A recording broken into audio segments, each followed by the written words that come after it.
पुण्यासह संपूर्ण राज्यभरात सध्या मान्सून लांबणीवर पडला आहे आणि त्यामुळे आपण पाहिलं असेल शेतकऱ्यांसमोर संकट निर्माण झालंय। याशिवाय पिण्याचा पाण्याचा प्रश्न देखील उपस्थित झालाय।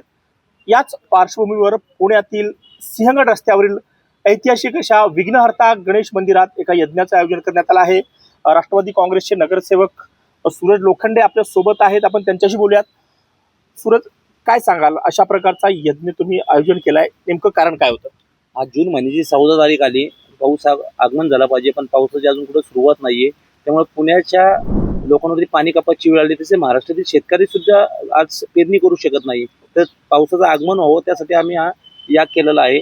आणि एक सांगणं पण आहे माझं पुणेकरांना की आपण झाडं लावली पाहिजे, झाडाचं जतन केलं पाहिजे, निसर्गाचा समतोल राखला पाहिजे आणि पाणी सुद्धा मुबलक आणि कमी प्रमाणात वापरलं पाहिजे, की जेणेकरून आपल्यावरती संकट परिस्थिती अशी जे निर्माण झाले ते पुढच्या काळात उद्भवणार नाही। ओके, तर पाहू शकता पुण्यात हे पर्जन्य याग हा होम हवन या ठिकाणी आयोजित करण्यात आला आहे।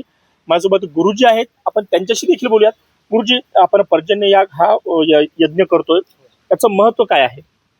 पर्जन्य यागाचं महत्व असं आहे की पाऊस आता सध्या लांबणीला पडलेला आहे, परंतु पाऊस हा शीघ्र चालू व्हायला पाहिजे, म्हणून या ठिकाणी संकल्पाद्वारेच आम्ही विष्णू भगवंत, वरुण देवता आणि इंद्र देवता यांना असं साकडं घातलं की शीघ्र पृथ्वी तलावर सर्वत्र पाऊस पडावा।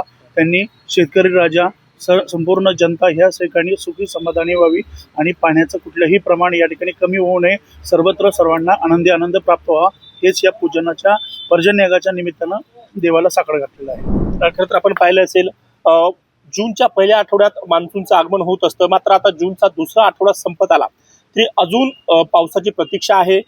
पुणेकरांना देखील त्याचा फटका बसणार आहे, कारण उद्यापासून पुणे शहरामध्ये एक दिवसाआड पाणी पुरवठा होणार आहे। पुणेकरांना काय आवाहन कराल तुम्ही?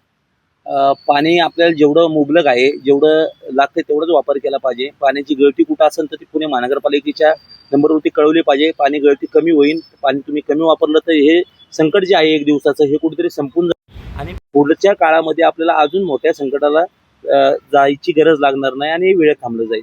ओके, तर आपण पाहू शकता पाऊस लवकर पडावा, शेतकऱ्यांसमोर जी अडचण निर्माण झाली आहे, त्यांच्यासमोर जे संकट निर्माण झालंय ते संकट दूर व्हावं यासाठी पुण्यात अशा प्रकारचा हा या यज्ञाचं आयोजन करण्यात आलं आहे। किरण शिंदे, लोकमत व्हिडिओ।